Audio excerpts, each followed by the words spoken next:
Hi, my name's Rebecca and I'm here with Direct Candle Supply. Direct Candle Supply is a Texas-based company with 20 years of experience focused on making great quality products for a great value. Now today I'm going to be making a coconut soy based candle with 10% fragrance.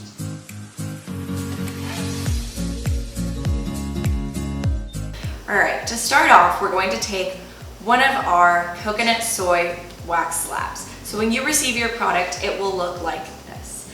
Now I'm going to cut 10 ounces of product, like so, using a spatula. So you can use this or something else that is hard. All right. So after you have cut your wax, you're going to want to weigh it. I have already pre-cut and weighed 10 ounces of wax to make this easier. Following this, you're going to want to weigh your fragrance. So in this case, we're using 10%. We recommend you use either 6 to 10%, and in this case, we're going to be using the small container since we're only making 1 fluid ounce. Now, you're going to want to measure just to make sure you're using the right amounts, and we're using our toasted vanilla scent. Now we're ready to prepare our containers. For this, I'm going to be using 1 tin and 1 glass, as well as 2 different types of wicks. 1 large 105 5-inch wick and 1 medium 93 5-inch wick. In order to place the wick inside the container, I'm going to be using our wax stick adhesive. Place it on the bottom of the wick and then try and locate inside the center of the container. Now, in order to determine your wick size, you're going to look at the diameter of the container you're using.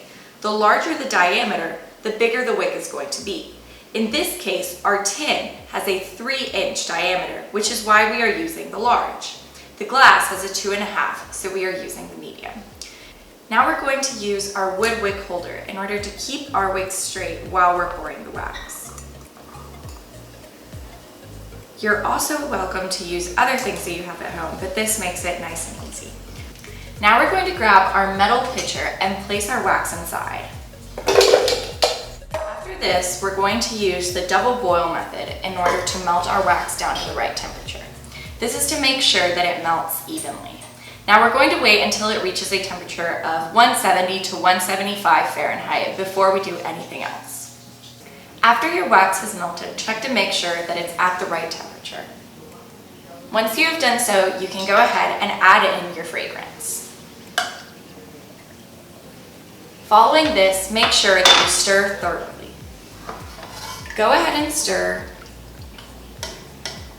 and then you're going to want to take this off of the heat and wait till it's around 140 to 145 before you go ahead and pour it into the containers. Now that the wax is cooled to the right temperature, we're going to go ahead and pour it in. Be careful while doing this and make sure to do it slowly and carefully.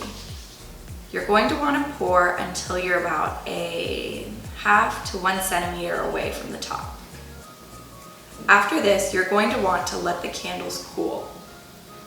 Let them rest before following the next steps. After you've let the candles harden and set, you're going to want to cut the wick. So go ahead and take off the wood wick holder and take a wick cutter. You're going to want to cut until it's about 1/4 inch from the top. After this, you're going to want to let the candles cure for 1 to 2 weeks before you light them. This is a candle that was already made 2 weeks ago using our Coconut Soy Blend as well as a rose water scent. Once your candle has cured for the appropriate amount of time, you're going to want to let it burn. And now you can go ahead and enjoy.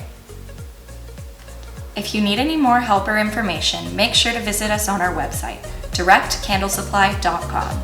Thank you for being with me.